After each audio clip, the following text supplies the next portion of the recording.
Hey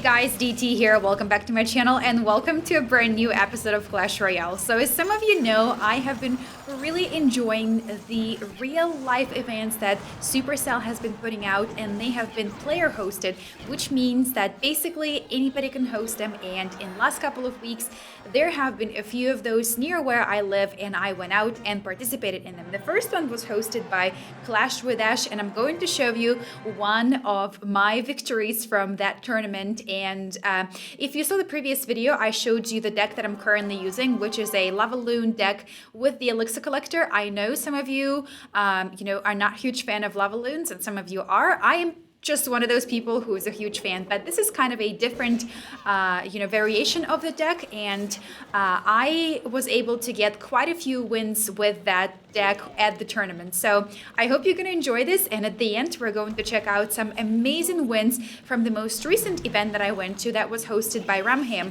If you guys don't know him, he actually is a Twitch streamer, and he does incredible job live, which is quite entertaining to watch. And if you want to check him out, I will throw a link in the description to his Twitch channel. So I really want you to stick around and watch those last couple of tourneys, because the decks are completely incredible. Some of them you would never think that they would be as successful as they were, and they ended up winning the contestants' second and first prize, and I think you may actually quite enjoy some of those. So stick around, check them out, and maybe, just maybe, that'll be your next most successful deck. So here I am going against David Jeezy, and like I said, I'm using my Lava Hound Loon deck that is supported by the Goblin gang. And what's different about the deck that I showed you in the previous video is that I'm also using the freeze, and I am using my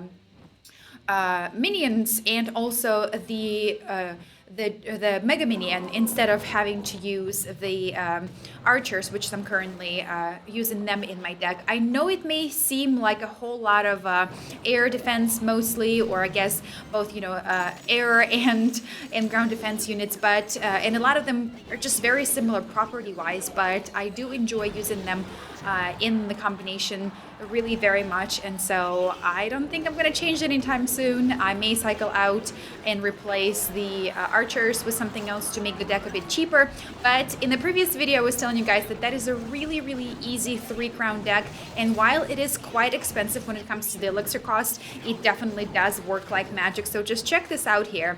I decided to sacrifice my elixir collector, and David Jeezy goes ahead and drops his rocket on it, which is fine because he spent just as much elixir as I did on bringing that down, and I already got my crown in, so I'm just gonna hold off and save up and go for 3 crowns, because I know that tower is as good as done. So we're gonna go in and go for the 3 crowns here, guys. He throws his ice spirit, I throw the freeze and the balloon, and just like that, this is going to be a 3-crown victory. So if you don't like the deck that I just posted in the previous video, you can check out this one. Also pretty similar mechanics, but of course, the spell is different, and maybe you like the freeze a bit better with the Lava Loon. But let's jump in and check out the Cheppy, Bugbee, and Cutie. So Cutie actually is going to end up being the semi-finalist, and I really, really, really want you guys to pay attention to his deck, because if you look at the deck, and I actually have it here on my phone, the average elixir cost of this deck is only 3.5 elixir, and it is not a deck that has anything extraordinarily heavy in it, so there are no heavy hitters, but he is just so fantastic at using the combination of the Goblin Barrel and the Goblin Gang and the Dark Goblin and bringing that victory to him. So just watch what he does here. He throws his Goblin Barrel and then backs it up with either the Gang or the Dart, depending on the rotation, and he kind of goes and pushes both ways to put the pressure on the opponent, and his deck is quite inexpensive. 3.5 elixir is not that expensive, so he rotates really, really fast. And check out that Dart Goblin. He is so fantastic. For just something that costs you 3 elixir, he surely does end up putting quite a bit of damage in. And look at that beautiful, beautiful takedown of the wizard with the rocket. And here we go, guys. That tower on the right is totally done. 31 HP left. No reason to worry about that. So Chappy Bud here, Chappy Bug B is probably pretty worried. And here comes the knight over on the left-hand side to help out with that graveyard. And just at the time that Chappy Bug B throws his freeze, Cutie kind of comes back and uses his cheap troops to hold back and help out with that. So once again, watch this mechanic here. He goes in with his Goblin Barrel, and he was not able to put a whole lot of damage in because the knight did not have much health left in him, and of course he did not have the rotation going there. So just watch what he's going to do in the following game, because he is going to be using the exact same deck, and I will post a screenshot of this deck in just a minute so you can check out what is in it and and replicate that much easier, so you don't have to think about it when you're rebuilding the deck.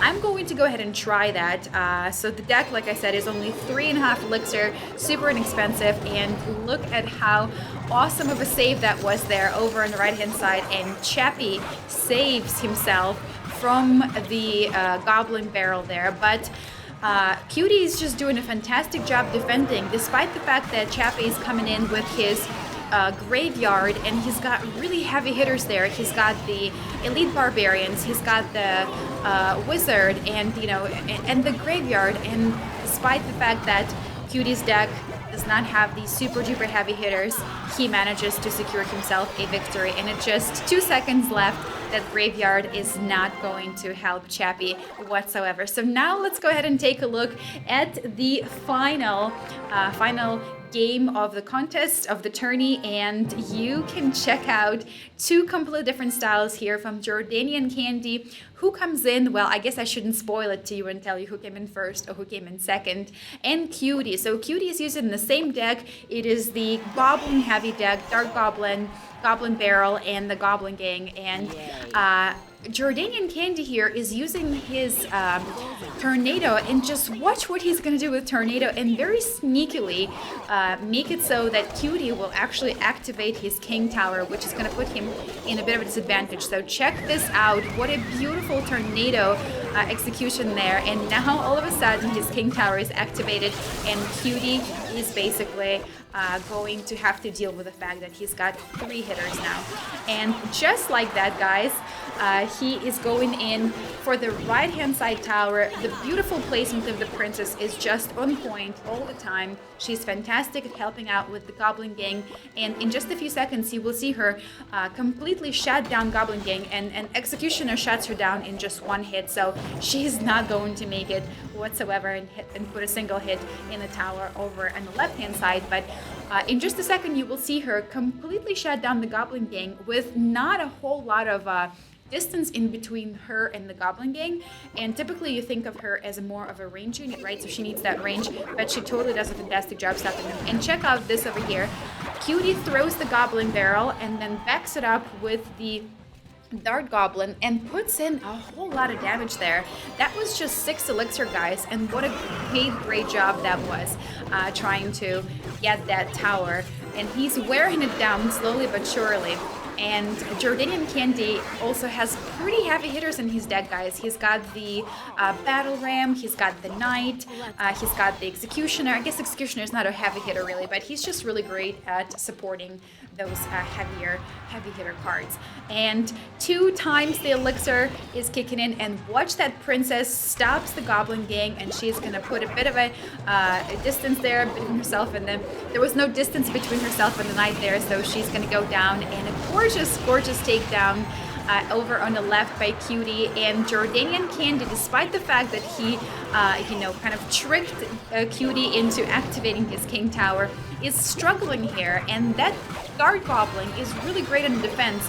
It's fantastic to help out with the defense of against the graveyard. It's really great in putting that very cheap chip damage into the tower. And with just a few seconds left, Jordanian Candy is not going to be able to come back, even though he gets pretty close. So Cutie ended up winning, and he actually won a golden P.E.K.K.A. If you guys have those events happening in your area, I highly recommend that you go. Not only do you get to meet a lot of people that are also Clashers, but you also get some really cool prizes just for attending, and of course have a chance to win these grand prizes, which are the silver and golden P.E.K.K.A. So check out Cutie's deck and see if you guys want to try it out, if you can replicate his flawless execution of the Goblin Gang or Goblin Barrel and the Dark Goblin attack, and let me know what you thought of these guys. I personally really love Cutie's deck, really want to try it out, and hopefully it'll work for me just as well as it worked for him. So thanks again for checking in. I will drop a link in the description to Ramham's channel, and if you guys are going to see any of the Clash Royale live events happening in your area, I highly recommend that you check them out. They're super duper fun, and hopefully you'll be able to join us in clashing in person one day. See you soon, guys. Tease out.